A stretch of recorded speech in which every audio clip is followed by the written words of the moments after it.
오후 성경 공부도 시작하도록 하겠습니다. 네, 가져가셨던 간식들도 좀 드시면서 편하게 커피랑 마시고 들으시면 되겠습니다.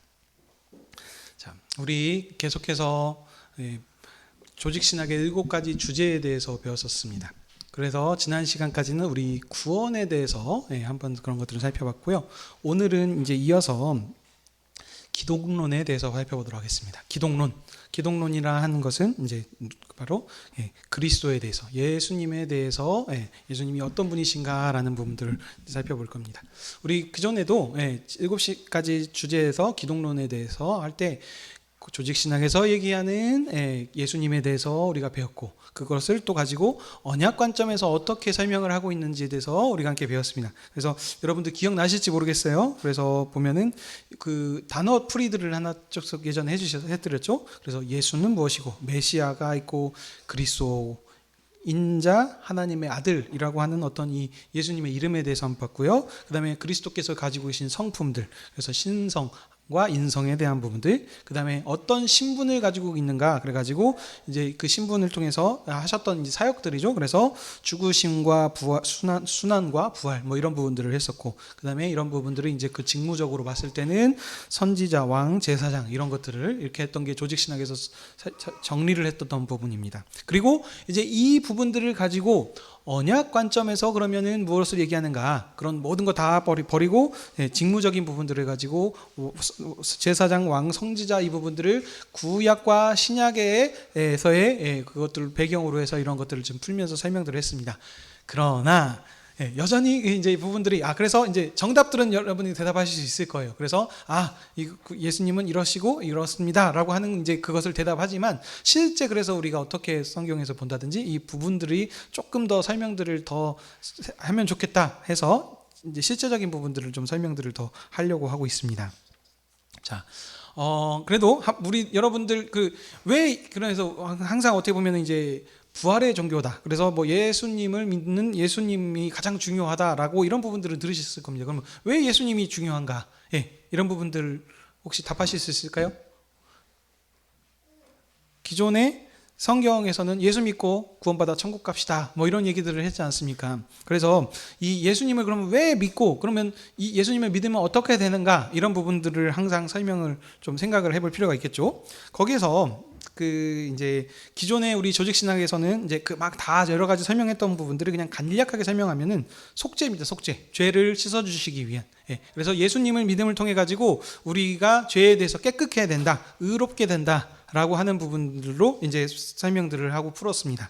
그래서 이 부분들을 이제 조금 구별을 하기 위해서 이렇게 설명을 하면 좋을 것 같아요. 법정적으로 우리를 법정에서 이렇게 판결을 내려주신 것처럼 해가지고 의롭게 해주시고 우리의 죄를 이제 없는 것으로 이렇게 해주셨다, 이런 부분들이거든요. 그래서 요거를 조금 더 쉽게, 이제 좀 상스러운 표현이 될지 모르겠지만 예배 시간이 아니기 때문에 좀 표현들을 하면서 여러분들이 확 와닿게 말을 하자면, 자, 법정에서 이제 판결을 내리고 할 때 부분들이 있을 때, 죄가 있으면 죄에 대한 부분 때문에 거기에 대한 합당한 어떤 벌이나 형벌을 받아야 되죠. 그렇지만 이제 어떻게 됩니까? 그 형벌을 받지 않습니다. 예수님을 믿으면. 그래서 예수님이 이루신 그 모든 의를 우리한테 이렇게 이렇게 이걸로 이렇게 이동해 주셔서 우리가 그걸 통해 가지고 이제 죄를 없다 이렇게 해주시겠다는 거죠. 이걸 소위 말하면은 퉁친다 이런 표현들 하죠. 그래서 예수님의 의가 우리 걸로 퉁 쳐가지고 이제 오케이, 그래서 너 원래 죄인이었는데 죄인이 아니고 이제 없는 걸로 이렇게 해주겠다, 이런 식의 어떤 설명들을 좀 많이 해왔고 했습니다. 이 부분들이 근데 이제 언약 관점에서 얘기를 했을 때 과연 그런가, 우리가 다시 계속 좀 생각해 볼 필요가 있다는 겁니다.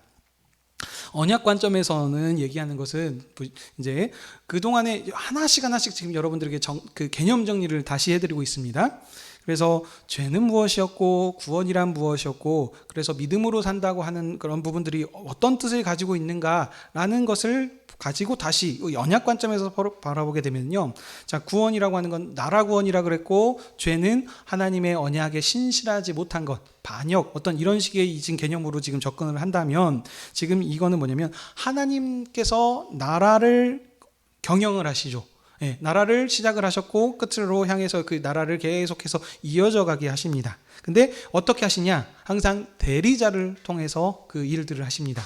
그래서 그 대리자, 소위 말하면 이제 왕 같은 개념인데요. 그래서 처음에는 아담을 대리 통치자로서, 왕으로서 어떻게 보면 피조물을 지으신 세상을 이제 다스리게 하셨고, 항상 하나님께서는 본인이 직접 일하시는 게 아니고, 대리자를 통해서 이렇게 왕으로서 그 일들을 이루시게 하셨는데, 그 나라 경영이라 그랬습니다. 그래서 구원도 개인의 구원이 없는 것은 아니지만, 성경에서 전반적으로 계속 얘기하는 것은 하나님의 나라 구원, 하나님 나라의 언약의 통치 아래 들어왔는가 안 왔는가, 그 통치 아래서 살고 있는가 안 하는 걸로 그것으로 구원을 얘기하고, 이렇게 얘기한다 그랬습니다. 그렇기 때문에 여기도 보면은 근데 지금 그전에 우리가 알고 있었던 예수 믿고 구원을 받아 죄를 이렇게 없애지겠다는 건 지금 개인적인 죄에 대한 부분들로 지금 초점을 맞추고 있다는 거죠. 근데 그러면 이 부분들에서 뭐가 이제 그 좀 문제점들이 생기게 되냐면, 첫 번째, 그 예수님이 먹고 구원을 받고 천국 간다 그랬는데, 그러면 예수님의 꼭 의가 필요하다는 거죠. 왜냐하면 우리는 모두 다 죄인이니까.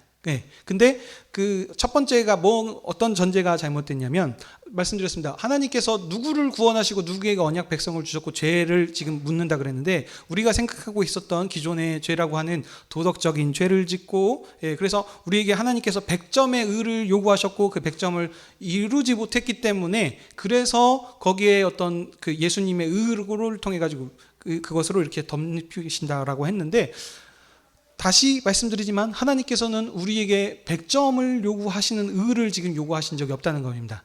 믿음이라고 하는 것도 그랬고, 하나님과 동행한다라고 하는 그 개념에서 얘기를 했지, 우리가 어떻게 의를 잘 믿고 잘 살고 해서 하나님 나라에 어떻게 들어가는 것처럼 이 성경에서는 얘기하고 있지 않다는 거죠. 다시요. 하나님께서 우리에게 100점의 의를 요구하신 적이 없다는 겁니다. 그러니까 예수님께서도, 그래서 그러면 왜 예수님이 그걸 이루셨다 그러냐? 예수님께서는 그 우리가 지킬 수 없는 그 모든 율법을 다 지키심을 통해서 하나도 빠지지 않고 100점을 다 맞으신 분이에요. 굳이 말하자면. 그래서 예수님이 맞은 이 100점이 대표로서 모든 사람에게 다 미치기 때문에 그 모든 율법을 지키심으로 말미암아 우리가 이제 의인으로 됐다라고 이렇게 설명을 하는데, 여러분 생각해 보십시오. 예수님께서 율법을 다 지키셨나요? 아닙니다. 지키신 게 아니고 오히려 율법 모세와 선지자는 너희들에게 이렇게 말하거니와 나는 너희에게 이르느냐면서 율법을 안 지키시고 새로운 법을 주신 분입니다. 그러니까 예수님께서는 율법을 하나하나씩 다 지키셔서 100점을 맞으신 게 아니라는 거죠, 지금.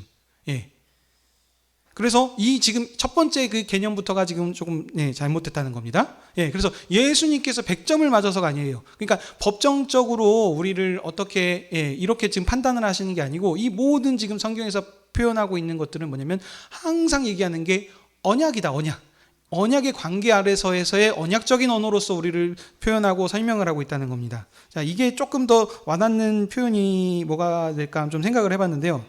이 표현들, 그러니까 설명하고 하는 부분들이 이게 쉽지 않습니다. 그러니까 뭐냐면, 자, 남편과 아내가 결혼을 맺어가지고 됐습니다. 100점을 요구를 당연히 하겠죠. 좋은 100점짜리 남편이 돼주십시오. 당연히 다 바라겠죠. 그렇죠. 그래서 굳이 말하면 속 좀 그만 새기고 술도 좀 그만 먹고 뭐도 좀 하고 이렇게 했으면 좋겠다고 다들 생각들 하실 거예요. 아내도 마찬가지고. 그렇죠. 그래서 기존에 연약한 부분들이 있었던 부분들을 정리하고 살기를 원하는 거는 맞지만, 그렇지만 그렇게 실제로 우리들이 바라는 대로 남편과 아내분들이 그렇게 살고 있으실까요? 아닐 겁니다. 그렇죠? 자기 생각했을 때 모르겠어요. 이제 점수 매기는 것 자체가 이게 지금 언약 관계 안에서는 웃긴 겁니다. 이거는 말이 안 되는 거예요. 그러니까 점수를 매기는 것 자체가 웃긴 거지만, 그렇지만 이 지금 표현하고 있는 방법대로 조금 생각을 해서 다시 설명을 해보자면, 자, 여러분들 보셨을 때 결혼하신 분들 남편과 아내가 몇 점씩 되시는 것 같습니까? 100점인가요? 예. 자, 그때 그게 정답이기도 합니다, 여러분. 이게 지금 언약 관계 아래서 바라봤을 때 100점이면 맞습니다. 이게 맞는 말이에요.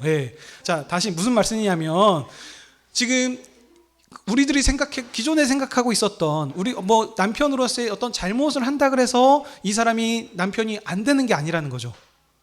100점을 요구한 적이 없습니다. 그냥 남편은 남편인 것이고 아내는 부족하고 연약하고 잘하고 못하건 간에 그냥 아내인 거라는 거죠.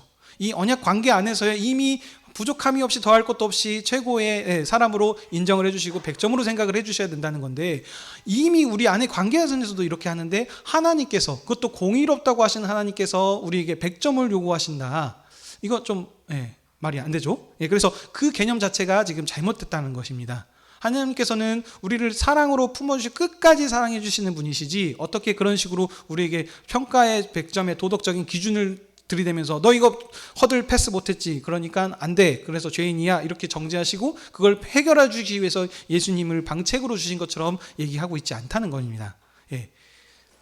이 부분들 첫 번째고요. 두 번째, 자 그러면 그래서 우리가 그러니까 왜 우리는 그러면 예수님이 필요한가? 아무도 의인이 없다 그래서 의를 우리 스스로 의에 도달할 수 없다라고 생각을 합니다. 그러니까 우리는 모두 다 죄인이고 아담의 원죄가 우리에게 다, 우리는 아담의 후손으로 태어났기 때문에 우리는 모두 죄인이다라고 설명을 하는데, 자 여러분 잘 생각해 보십시오.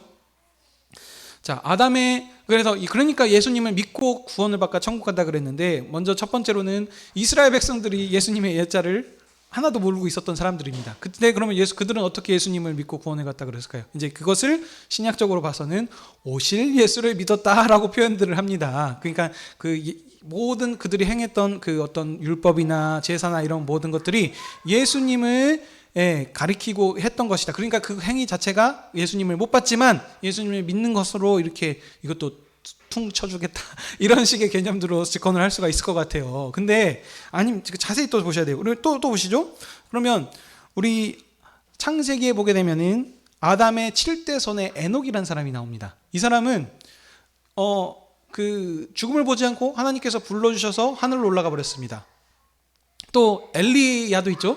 엘리야가 하늘에 불병거 타고 올라갔습니다. 그러니까 그 사람들은 지금 어떻게 했어요? 이걸 어떻게 우리 기존에 가지고 있었던 생각으로 치면은 이 사람들 천국 간 겁니까? 그러면은 예수님 없이도 구원에 받은 이런 사람인가요? 그러니까 지금 이 질문들 자체가 지금 언약 관점으로 다시 설명을 하면은 죽어서 가는 천국이 아니라는 것도 지금 문제가 잘못된 거고, 두 번째, 예수님께서는 어떤 그 의를 요구한 게 아니라 그랬었습니다. 그래서 보면은 의인은 없다라는 부분들도 문맥에 따라서 다르게 봐야 된다 그랬습니다. 분명히 성경에서 노아는 그 당시 의인이었더라, 하나님과 동행하는 자였더라라고 하면서 의인이라고 하셨고, 아브라함도 그 믿음을 의로 보셨다 그랬고, 누구죠? 다윗도 그랬고, 분명히 하나님께서 의인이라고 칭하셨던 사람들이 분명히 있습니다. 자, 그러면 그러니까 뭐냐면, 성경에서는 그 구원받는 것 자체가 아까 말한 것처럼 어떤 100점을 맞아서 예수님을 믿음을 통해 가지고 이렇게 천국 간다라는 그게 아니라 그랬죠. 뭐냐면 하나님과 언약 백성으로서의 신실하게 동행하는가, 믿음으로 사는가를 지금 얘기를 했었습니다. 여기서도 마찬가지예요. 그러면 이 에녹이라고 하는 사람과 엘리야라고 하는 사람들은 하나님을 믿는 그 믿음 안에서 신실하게 살고 있었던 사람들, 동행했던 사람들이라서 지금 그런 얘기를 하는 거예요. 자, 그러면 지금 제가 이 얘기를 하면은 어떤 좀 이제 성경을 좀 잘 아시는 분들은 깜짝 놀라야 됩니다. 예수님이 없이 구원을 받고 뭐 하나님 백성이 됐다라고 하면서 이제 어떤 이거 뭐 이단 아니야? 하면서 어떤 그런 지금 질문들과 의구심들을 갖는 게 어떻게 보면 정상일 수 있습니다. 모르셔도 상관없고요. 자, 이 부분들을 기존에 다시 말씀드립니다. 법정적인 칭의로 인해서 법정적으로 이렇게 땅땅땅 우리를 이렇게 판결을 해서 하셨다는 게 아닙니다. 그러니까 속죄론적인 그 기독론이 아니고, 다시 말씀드리지만 언약 관점 아래서 하나님 나라의 왕으로서 오셔서 그 언약을 완성하시는 분으로 항상 설명을 합니다. 다시요. 예수 그리스도께서 왜 이 땅에 오시고 그럼 예수님을 왜 우리가 믿고 행해야 되는가? 죄를 구원해 주신다라는 것이 없는 게 아니지만 그걸 모든 것으로 성경을 다 그렇게 풀지 않고, 하나님께서는 나라 구원이라 그랬습니다. 나라 구원, 공동체. 그래서 이 나라를 어떻게 운영하시는가? 왕을 통해서. 그래서 그전에는 다윗이었다면 이제는 종을 보내셔서 이렇게 일을 하시는 게 아니고 아들을 직접 통해서 왕이 이 땅에 오심을 통해서 그 모든 언약을 이루시고 성취하시는 분으로 설명을 하고 있다는 겁니다. 뭐냐? 그래서 하나님께서는 이 아들을 보내주심을 통해 가지고 아들이 오시지 않으면 언약이 완성되지가 않아요. 아브라함을 통해서 모든 민족을 복주시겠다라고 하는 그 언약의 가나안 땅에서만 이루어진 게 아니고 모든 민족이지 않습니까? 아직 이루어지지 않은 언약이 성취되지 않은 부분들이 있다는 겁니다. 그 언약을 이루시는 분, 그래서 구약의 법을 뛰어넘는 새로운 새 시대, 새 하나님 나라를 이루시는 분, 완성하시는 분으로 예수 그리스도가 오셨다는 겁니다. 그러니까 이전에 예수님이 오시기 전까지는 모세와 선지자들의 가르침을 따라서 하나님을 믿고 언약 백성으로서 하나님과 동행하는 삶이 이스라엘 안에 속했는가? 그것이 그들에게 구원이었고 구원받은 백성의 삶이었다면 이제 아들이 직접 오셨어요. 종의 모세가 주었던 율법이 아니고 그것을 뛰어넘는 더 큰 은혜의 시대를 열기 위해서 예수 그리스도께서 이 땅에 오셨다는 겁니다. 그래서 이제는 이 아들을 통해서 새롭게 구원받는 백성으로 삼아주셨기 때문에 예전의 율법을 가지고 이제 모세와 선지자의 글을 가지고 하나님 나라를 구원을 받는 이런 지금 이것이 불가능하다는 겁니다. 그래서 이런 부분들을 성경, 그러니까 문맥에서도 참 잘 보셔야 됩니다. 이 부분들이 처음에 지금 들으실 때 엄청 어렵게 느껴지는 거예요. 왜냐하면 저도 이 부분들을 이해하는데 너무너무 많이 어려워했기 때문입니다. 그렇지만 아무튼 이제 계속해서 반복하다 들으시면 이제 주께서 지혜를 주시리라 믿습니다. 다시 말씀드리면, 자, 언약 백성을 삼아 주셨다는 겁니다. 언약 관계 안에서 새로운 관계로, 예전에는 여전히 하나님의 나라 백성이긴 했지만 간극이 있고, 그래서 하나님 앞에 나아갈 때 간극이 있기 때문에 대제사장을 통해서만 나아갈 수 있었고, 이런 어떤 그 한계가 있었단 말입니다. 그렇지만 이제 아들이 이 땅에 직접 오심을 통해서 그런 모든 것들을 다 없애시고 새롭게 하시고 완성하시는 분으로 오셨는데, 그래서 이 부분들을 그 문맥에 따라서 조금씩 강조하거나 표현하는 부분들이 다 다르다는 겁니다. 그렇지만 이 부분을 설명드려야 될 것 같아요. 이 예수님께서 이 땅에 오셔서 하시는 것은 기본적으로는, 그러니까 그냥 막 하시는 게 아니고요. 항상 성경은 언약의 성취, 그러니까 역사의 발전을 기본으로 깔고 있고요. 역사가 반복이 되면서 똑같이 반복이 되는 게 아니고 점점 발전해 나갑니다. 그러니까 이전에 일어났던 일이 똑같이 그냥 반복이 되는 게 아니고 거기에 어떤 뭔가 추가적으로 더 발전이 되는 부분들이 됩니다. 근데 그게 뭐냐면, 그러니까 그 예수님께서도 이 땅에 오셔가지고 자신이 메시아이심을 가르쳐 주시고 보여주실 때, 제가 예전에도 설명드렸어요. 다양한 많은 그 이적을 보여주실 수 있었다 그랬습니다. 예를 들면 뭐 하늘을 난다든지 축지법을 하신다든지 뭐 다양한 어떤 기적들을 보여주실 수 있음에도 불구하고 그렇게 하지 않으셨고, 뭐 물을 포도주로 변화시켜 주신다든지 죽은 자를 이렇게 살려 주신다든지 어떤 그런 지금 하는 이 것들이 뭐냐면 전부 다 언약을 통해서 약속된 언약의 성취를 하는 자로서 설명하기 때문에 그랬다는 겁니다.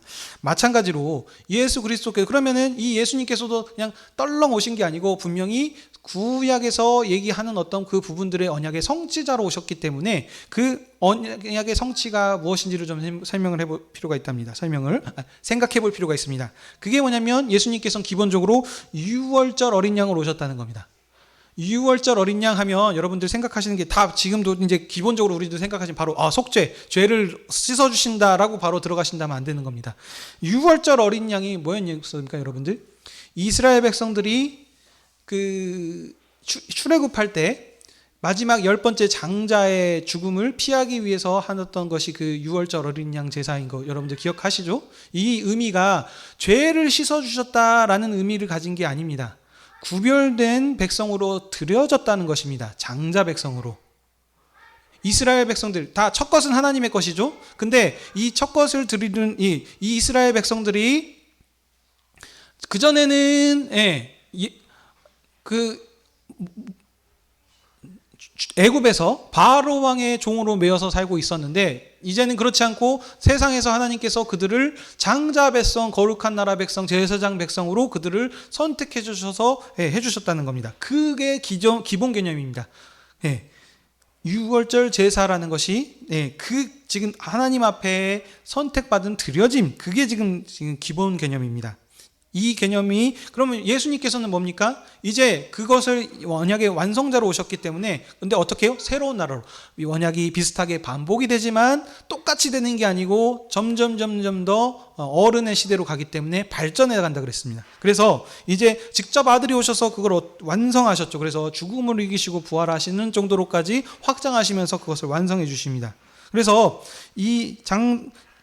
그리고 이 이스라엘 백성들은 그때 그러면 어떻게 됩니까? 그전에는 장자 백성으로 드려졌기 때문에 하나님께 제사를 드리고 그 드린 제물을 함께 먹음으로 하나님의 언약 백성으로서 삶을 사는 겁니다. 그러니까 먹는 것이 곧 즉 하나님 백성으로 삶이었습니다. 그래서 지금 이 부분이 신약에서는 어떻게 됩니까? 애찬으로 연결되고 성찬으로 연결되기 때문에 이 성찬을 엄청나게 중요하다고 말씀을 드리는 이유가 그것입니다.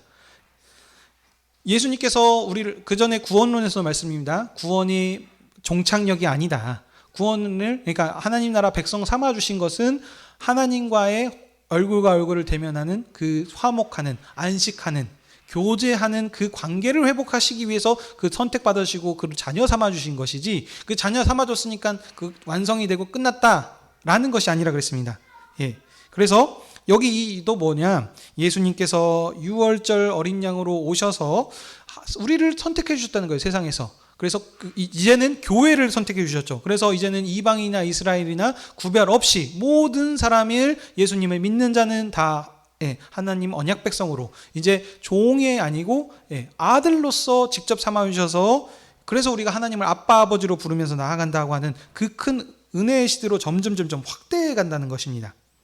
그래서 이 십자가에서 죽으시고 하셨다는 것은 이제 기본적으로는 유월절 화목제에 초점을 맞추셔야 된다니까 화목해 하신다는. 근데 아까 말씀드린 것처럼 근데 문맥에 따라서 어느 때는 화목제물로 드려졌다라고 하는 데가 있고요. 어떤 때는 저기 로마서 같은 경우는 시은소, 속죄소 해가지고 이 개념으로 예수님의 십자가의 죽으심과 부활을 설명하는 데가 있습니다. 그래서 하나님 여기 시은소, 속죄소가 어디죠? 성전이 기본이죠. 그래서 하나님과의 만나는 장소로 지금 얘기하는 만나는 것을 강조할 때가 있고요. 또 여기 고린도전서 같은 경우에서는 이렇게도 설명해요. 예수님의 오임을 통해 가지고 죄를 알지도 못하는 사람을 죄로 삼아 주셨다라고 얘기를 합니다. 그러니까 뭐냐? 그러니까 그 전에는 예수님이 오시기 전까지는 없었는데 죄를 더해 주신 것처럼 생각이 들어요. 뭐냐면 이제는 예수님이 직접 오셨기 때문에 구약의 율법으로 지금 하는 게 아니고 새로운 지금 그 시대로 넘어왔기 때문에 그 지금 이런 부분들로 지금 얘기를 하고 있어요. 그래서 지금 이 예수님을 믿으면서 화평케 하라고 하면서 설명하는 문맥으로도 설명을 하고 있다는 것이죠. 정리하면 뭐냐면 기본 개념은 유월절 화목제물이 예수님께서 이 땅에 이 모든 것들을 지금 더 자유하는 백성으로서 더해 주시기 오시는 백성으로 예수님이 오신 겁니다. 그렇지만 목회적인 상황에 따라서 그 편지하는 저자와 대상이 누구냐에 따라서 목회적인 상황에서 어쩔 때는 속죄제물로 어쩔 때는 화목제물로 시은소의 그것으로 이런 식으로 지금 강조하는 부분들이 다 다르다는 겁니다. 근데 우리는 이제 기본적인 어떻게 늘 생각한다고요? 예수 그리스도 죄를 속해 주시고 우리를 자유케 이런 식으로만 접근을 하면 안 된다는 거죠. 왜냐하면 계속 지금 말씀드렸던 그 언약의 개념, 구원이라고 하는 것이 무엇인지에 대한 부분들을 항상 언약 관계 안에서 해서 설명을 한다는 겁니다. 우리가 100점을 요구하시는 하나님이 아니라는 겁니다. 네. 그래서 지금 예수 그리스도께서 그러면 왜 오시고 우리가 그러면 이게 뭘 중요한 건가? 오늘 오전에 제가 설교했었던 부분에서도 살짝 언급을 했습니다. 이 믿음이라고 하는 것도 우리 안에서의 믿음이 있고 예수님의 믿음이 있을 수 있습니다. 이 부분들은 그러니까 피스티우스라고 하는 이 헬라 단어가 있는데 다음번에 좀 더 설명하자면 지금 간략하게만 좀 설명을 하자면 뭐냐면 이것을 기본적으로 우리는 전부 다 믿음으로 설명을 했습니다. 근데 믿음이라고 하는 단어보다도 조금 더 깊이 단어인 게 뭐냐면은 신실함이라는 뜻을 가지고 있습니다. 진실함, 신실함. 근데 이 신실하심은 뭐냐면 하나님의 신실하심을 얘기한다는 겁니다. 우리의 믿음이 아니고, 그러니까 뭐냐면 자꾸 우리가 생각하는 뭐냐면 개인의 구원에 초점을 맞추고 있으니까 내가 믿는 게 중요하다는 거예요. 내가 믿는 게. 그렇지만 하나님께서 우리의 믿음을 보신 것이 아니고 이미 하나님께서 우리를 언약 백성으로 선택해 주셨고, 그래서 우리가 그 안에서의 새로운 언약 관계 때문에 된다는 거죠. 그러니까 뭐냐면 하나님의 일하심에 초점이 있다는 겁니다. 하나님께서 먼저 우리를 불러주셨고 신실하셨다는 거예요. 언약 안에서. 그러니까 우리의 믿음이 필요 없다가 아니고, 근데 우리가 기본적으로 생각하는 거는 내가 믿어야 돼. 나는 이 개인 구원론에 초점을 맞추고 있다 보니까 하나님의 신실하심에 대해서는 많이들 잊어버린다는 겁니다. 그렇지만 지금 보십시오. 성경에서 계속해서 반복되고 우리에게 말하고자 하는 건 뭐냐면, 우리 신앙의 어떤 유명인들을 통해 가지고 그 사람들을 본받자라고 하는 어떤 개인적인 도덕적으로 잘 살자라고 하는 것을 설명하는 것이 아닙니다. 제가 계속 얘기하지만 성경을 통해서 예배라는 건 무엇입니까? 하나님께서 어떻게 일하셨는지, 하나님의 신실하심을 선포하는 자리입니다. 말씀을 통해서 우리에게 얘기하시고자 하는 건 뭐냐면, 하나님께서 어떻게 우리 사람을 창조하셨고, 그 창조하신 사람을 죄에도 불구하고 우리 하나님의 불순종, 그러니까 믿음에 신실하지 못함에 살지 못했음에도 불구하고, 반역했음에도 불구하고 또 다시 우리를 어떻게 약속하시고 언약하셔서 그 언약 역사를 이뤄가시고 성취해 나가신가로 설명을 하고 있다는 겁니다. 이게 여기에서 우리의 믿음이 들어갈 자리가 있긴 있어요. 필요하긴 하지만 전반적으로 지금 성경 전체에서 얘기하는 건 뭐냐면 하나님의 신실하심이라는 거죠. 하나님께서 우리를 선택해 주셨고 하나님께서 우리를 붙들고 함께하고 계시니까 우리는 의로운 백성인 거고, 그래서 우리가 우리의 부족하고 연약하고 함에도 불구하고 우리가 언약 백성으로서 그 믿음으로 자유한 백성으로 살 수 있다는 것입니다. 이 믿음이 없이는, 그러니까 우리가 믿는 게 아니라니까요. 하나님이 신실하셨기 때문에 그 하나님의 신실하심을 통해서 우리가 부족하고 연약하고 늘 넘어지고 하지만 그럼에도 우리를 두려워하지 않고 그 믿음으로 우리가 살아갈 수 있다는 겁니다. 그 하나님의 신실하심이 나타나신 것이 무엇입니까? 예수 그리스도. 아들을 내어주시기까지 사랑해 주신 이 하나님의 신실하심. 거기서 끝나는 것이 아니니까 성령님을 또 보내주셔서 우리 가운데 이제 친히 우리 가운데 내주하심으로 임마누엘 하심으로 인도해 주시는 하나님, 하나님의 신실하심 때문에 우리가 산다는 겁니다. 이것이 그러니까 여기 예수 그리스도라고 하는 것이 두 가지를 지금 정리를 하면 강조할 수 있겠습니까? 죄를 씻어주신다 없는 얘기가 아니지만 새로운 새 시대를 열어주신 분으로, 아들을 통해서 언약의 완성을 다 하신 분으로, 두 번째 하나님의 신실하심, 우리가 믿는 믿음이 중요한 게 아니고, 그래서 로마서에서도나 이런 설명들을 보게 되면 우리의 믿음이 아니고 예수님의 신실하심 때문에 우리가 살아간다라고 하는 표현들로 대부분의 그 본문들을 다시 설명을 해야 됩니다. 지금 번역들이 잘못됐어요. 항상 그 우리의 믿음으로 좀 설명을 하고 있는 것 같이 설명을 하는데, 그 부분들은 아마 90% 이상은 대부분 예수님의 신실하심, 주님의 신실하심으로 이해를 하고 설명을 해야지 더 와닿습니다.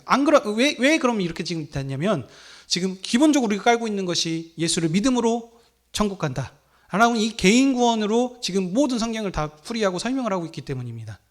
그렇지만 우리가 잘해서가 아니고 하나님께서 모든 언약을 하셨고, 아무런 우리의 잘하고 못하고가 아니고 그냥 은혜로 우리를 불러주시고 우리를 지금 살게 해주셨다는 사실을 꼭 기억하셔야 됩니다. 이 부분들이 조금 어려울 수 있습니다. 저도 이 부분들을 준비하기 위해서, 이게 솔직하게 말씀드리면 설교보다 이 성경 공부하는 게 더 힘들어요.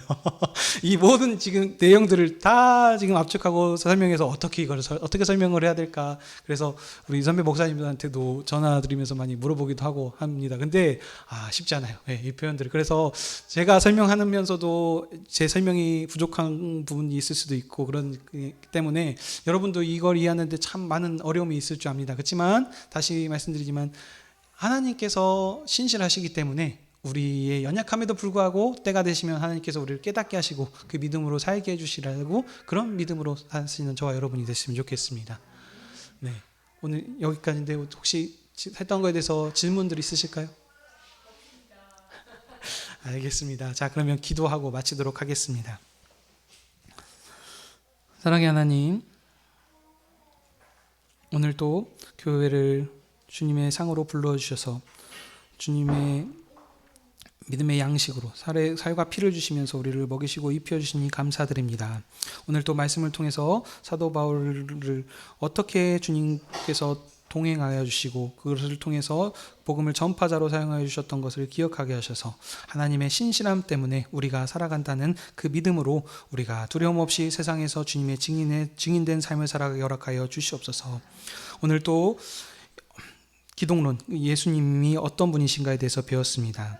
우리를 그냥 단순히 법정적으로 우리를 죄를 사하여 주신 분이 아니시고 우리 아들로서 우리 종된 우리를 양자로 삼아 주셔서 하늘의 모든 속한 신령한 복을 우리에게 부어 주셨던 새로운 새 시대로 우리를 이끌어 주셨던 그 하나님의 신실하심을 알게 하시고 깨닫게 하여 주시옵소서. 하나님의 사랑하심과 하나님의 은혜를 오직 드러나게 하심을 통해서 그것을 그 믿음을 우리가 믿게 하셔서 우리도 하나님을 사랑하고 하나님께서 원하시는 대로 그 마지막 맡겨진 사역들을 감당해 나가는 저희 모든 여수 하늘의 교회에 될 수 있도록 은혜를 베풀어 주시옵소서. 우리가 이 믿음으로 또 세상으로 나아가게 하셔서 담대하게 우리가 잘나서가 아니고 하나님께서 우리와 함께 하신다는 그 임재 의식을 가지고 이기는 삶을 살아가게 허락하여 주시옵소서. 이제 우리 또 신방을 하러 이동합니다. 전찬호 지사님의 댁에 가서 교제할 때에 주님께서 주시는 또 친밀한 또 화평함이 저희 가운데 있게 하여 주시고 주님 안에서 함께 지어져가는 사랑의 공동체로 연합되어져 갈 수 있도록 도와주시옵소서. 감사드리며 이 모든 말씀 우리 주 예수 그리스도의 이름으로 기도하옵나이다. 아멘.